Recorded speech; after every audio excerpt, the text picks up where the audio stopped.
साथियों नमस्कार। टेलीविज़न में आजकल जो देवी देवताओं, धर्म ग्रंथों पर या कि रामायण महाभारत आदि जो घटनाएं हैं उस पे जो सीरियल बनते हैं वे लोगों को बहुत भाते हैं, बहुत प्रिय लगते हैं, बहुत आकर्षक लगते हैं और यहाँ तक कि वो उनसे पूछो देखने वालों से तो उसके बारे में बताते भी हैं, उन्हें याद भी रहता है। तो ऐसा क्यों है? क्या है इसके पीछे कारण? क्या है इसके पीछे का विज्ञान?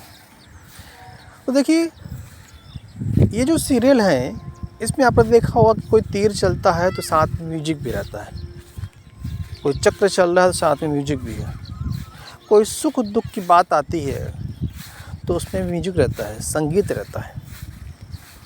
तो उस संगीत की वजह से वो सीरियल हमें, वो घटना हमें, वो पात्र और उनके डायलॉग हमें बहुत अच्छे लगते हैं। क्यों? क्योंकि संगीत का हमारे मन मस्तिष्क पर बहुत गहरा प्रभाव है।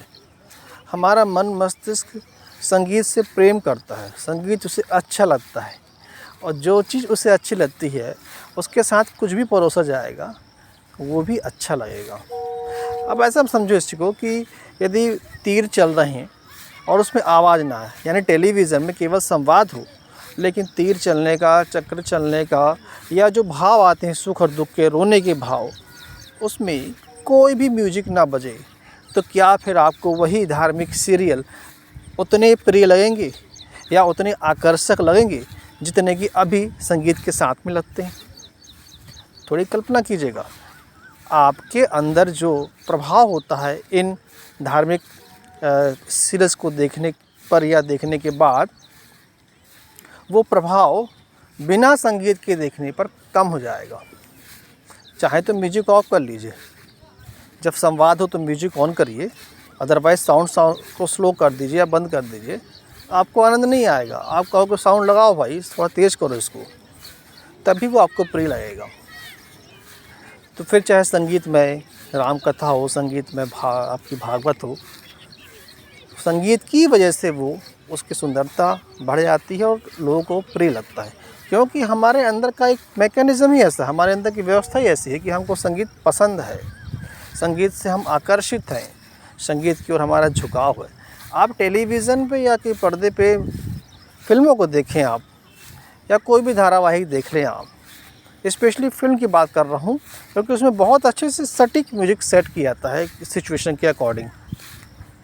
तो जब से हीरो किसी को फाइट करता है या वो गाना गाता है या कोई उसका दुख का या सुख का कोई घटना आती सामने, तो उसमें म्यूजिक रहता है। उससे अपने आप आपके अंदर, जैसे कोई दुख का भाव है तो आपको अपने आप हृदय आपका द्रवित होना शुरू हो जाता है। क्यों? क्योंकि म्यूजिक दुख का होता है, नहीं तो वो जो दुख की घटना है उतना प्रभाव आपको नहीं डालेगी। तभी तो जो पहले सीरियल होते रहे हैं उसमें म्यूजिक का अभाव रहा। जब शुरू की बात कर रहा हूँ मैं, तो देखने वालों की इतनी भीड़ नहीं थी। पहले भी राम कथा और ये भागवत होती थी, लेकिन उसको सुनने वालों की भीड़ इतनी नहीं थी जितनी कि अभी है। क्योंकि अब क्या है, पहले और अब में फ़र्क है केवल संगीत का। तो संगीत की वजह से आपको किसी भी हीरो का, सपोज़ वो लास्ट का सीन है, वो हीरो मर रहा है, तो चाहे वो शोले का अमिताभ बच्चन हो या कुर्बानी फिल्म का विनोद खन्ना हो, तो जब वो म्यूजिक प्ले होती है, तो म्यूजिक जब मरते वक्त जो चेहरे का भाव आप देखते हैं, जो शब्द आप सुनते हैं और साथ में म्यूजिक रहती है, तो म्यूजिक आपको द्रवित कर देती है। म्यूजिक आपको आपके अंदर के तार को छेड़ देती है। म्यूजिक आपके अंतर की गहराई में जो आपका दुख का भाव है, उस वक्त जो बिछड़ने का भाव है, उसको प्रकट कर देती है। तो आपको वो सीन, वो घटना बहुत प्रिय लगती है और आपको याद भी रहती है। देखिए, आपकी याद का एक भी सिस्टम है मन का, कि जो आपको जितना प्रिय लगेगा उतना आपको याद रहेगा। यानी जो जितना प्रिय लगेगा उसके विषय में, उससे मिलने की बातें की, जो भी आपके बीच के संवाद है, सुनने का, देखने का, वो आपको ज़्यादा याद रहेगा। तो इसी बात को हमारे जो फिल्म बनाने वाले हैं, सीरियल बनाने वाले हैं, इतने धारावाहिक बनाने वाले लोग हैं, उन्होंने समझा और उन्होंने इन धारावाहिकों में और फिल्मों में संगीत जोड़ दिया, इसलिए वो बहुत अच्छा लगता है। तो ये बिल्कुल एक जैसा ही है, चाहे आप उसमें राम कथा को ले लें, भागवत को ले लें, कोई धार्मिक कथाओं को ले लें, धार्मिक सीरियल को ले लें या फिल्मों को ले लें। नियम वही है। आपको लगता होगा कि वो कथा में इतना रस है तो आपको रस मिल रहा है। कथा का रस नहीं है, वो संगीत का रस है। संगीत आप निकाल देंगे, कथा का रस कम हो जाएगा।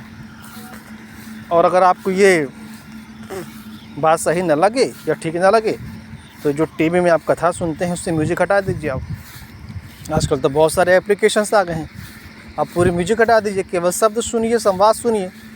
आपको मिलने वाला मज़ा बहुत कम हो जाएगा, क्योंकि ये संगीत का विज्ञान है। और आज इस संगीत के विज्ञान की वजह से ही धार्मिक कथाओं पर, उसके धारावाहिकों पर करोड़ों लोगों की भीड़ है देखने वालों की, और करोड़ों लोगों का श्रद्धा और विश्वास है। क्यों? क्योंकि उनके अंतर के तार छेड़ दिए गए हैं, चाहे वो दुख के हो, चाहे बिछड़ने के हो, चाहे वो प्रेम के हो, चाहे वो विश्वास के हो, चाहे वो श्रद्धा के हो। वो जो अंतर के तार छेड़ दिए गए हैं, उससे उनके अंदर धारावाहिकों में जो पात्र हैं, फिर वो राम हो, कृष्ण हो, या कोई भी आपके देवी देवता हों, उनके प्रति श्रद्धा, विश्वास, प्रेम, अपनत्व पैदा हो गया है। और एक बार पैदा हो गया तो भीड़ की संख्या, भीड़ बढ़ती गई, और आज करोड़ों अरबों फॉलोअर्स हैं इनको मानने वाले। और यही बात लागू होती है सभी धर्मों में।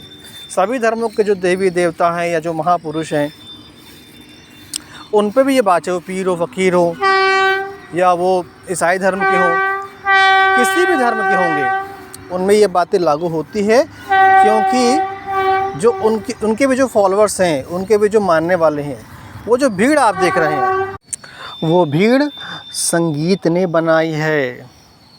वो भीड़